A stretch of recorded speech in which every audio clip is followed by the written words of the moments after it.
परिपूर्ण कृपा कटाक्ष प्राप्तिरस्तु। जय श्री योग दक्षिणामूर्ति गुरु की जय।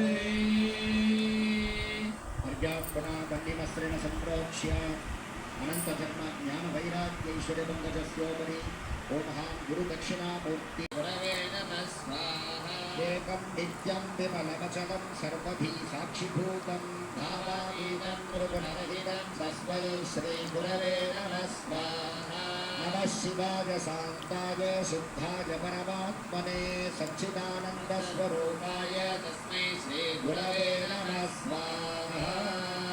ओम नमो भगवते गुरु दक्षिणामूर्तये विद्यामेध प्रज्ञा प्रदायिने पुस्तक रुद्राक्षमालाधारिणे सकल साम्राज्य प्रदायिने परम सदाशिव गुरुमूर्तये मम ऋषिष्टिकला विद्याः प्रापये प्रापये ब्रह्मराक्षसगणानुच्छादय रुच्छादये त्रयं भुनीत्।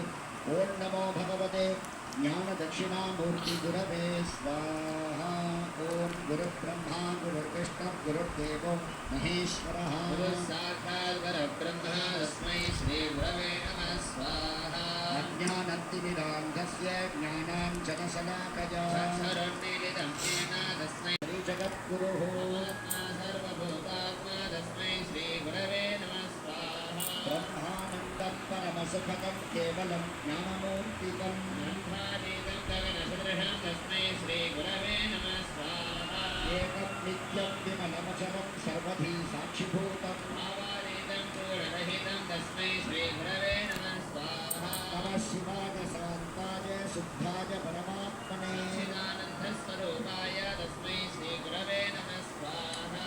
ओम ऐं क्लीं सौं श्रीं ह्रीं ओम नमो भगवते आधीन दक्षिणामूर्तये श्री ज्योतिर्मयाय ज्योतिस्वरूपाय प्रभावरजे ताण्डव विनोदाय कालास्तगमस्काय नागेन्द्र सर्वधराय नागभूषणाय ज्ञानपरिसेविताय सकल वृन्दारक वृन्दवन्द्यमान आधारविन्दजकलाय वन्दितजन्माञ्जित वामभागाय प्रभावेरत्तरूपकाय समर्चिताय जगन्मङ्गलपरिसेविताय मुक्ताङ्गबालर्तविहीताय दिव्यामृतराय दिव्यमङ्गलविग्रहाय पिङ्गलधराजूडाय रविचन्द्रनेत्राय ज्योतिस्वरूपाय प्रभावरते ताण्डवविनोदाय गानास्तकमस्काय नागेन्द्रजलपधराय नागभूषणाय सकलवृन्दारकवृन्दभञ्जमानाय